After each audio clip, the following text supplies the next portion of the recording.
ইবনে মালিক আল আশজাঈ রাদিয়াল্লাহু তাআলা আনহু নবী করিম সাল্লাল্লাহু আলাইহি ওয়াসাল্লামের একজন সাহাবী।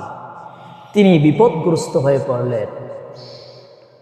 কেমন বিপদ? তার ছিল একজন টকবগে যুবক সন্তান, যার কামাই রুজিতে সংসার চলত। হঠাৎ একদিন কাফেররা তাকে বন্দী করে নিয়ে যায়। কাফেররা তাকে আটকে রাখে।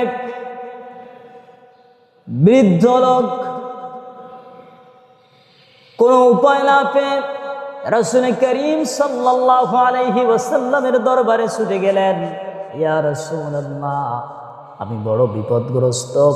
আমার সন্তান কয়েকদিন ধরে কাফেরদের হাতে বন্দী। ইয়া রাসূলুল্লাহ, আমাকে আপনি এমন একটি দোয়া শিখিয়ে দেন, এমন একটি আমল দেন, যে আমলের কারণে আমার সন্তানকে আমি ফিরে পেতে পারি। আল্লাহ রাসূল সাল্লাল্লাহু আলাইহি ওয়াসাল্লাম সাহাবীকে বললেন, তুমি বেশি বেশি করে ইস্তিগফার পাঠ করো আর পড়তে থাকো, লা হাওলা ওয়ালা কুওয়াতা ইল্লা বিল্লাহিল আলিয়্যিল আযীম। সাহাবী বাড়িতে চলে গেলেন। স্বামী এবং স্ত্রী উভয় মিলে আমল করতে লাগলেন। আমার বন্ধুগণ, কাফেরগণ হঠাৎ অমনোযোগী হয়ে গেল। আল্লাহ রাসূলের সাহাবীর সন্তান কাফেরদের বন্দিখানা থেকে বের হয়ে দৌড়াতে লাগলেন। দৌড়াতে দৌড়াতে পথিমধ্য বিশাল এক মাঠ, যেই মাঠের মধ্যে হাজার হাজার বকরি রয়েছে।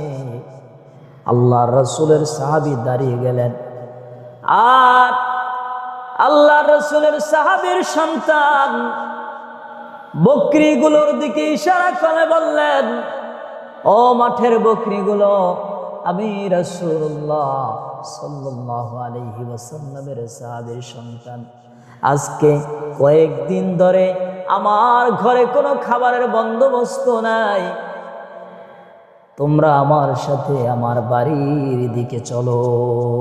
সুবহানাল্লাহ। এই কথা বলা মাত্রই বকরিগুলো খাবার ছেড়ে দিয়ে আল্লাহ রাসূলের সাহাবীর সন্তানের সাথে বাড়ির দিকে রওনা দিল। সুবহানাল্লাহ। বাড়ির দরজায় দাঁড়াইয়া ডাক দিলেন, আমার বাবা, আমি কাফেরদের থেকে ছুটে এসেছি। আমি শুধু আসি নাই, আমার সাথে এক পাল তথা 4000 বকরি আমার সাথে এসেছে। সুবহানাল্লাহ।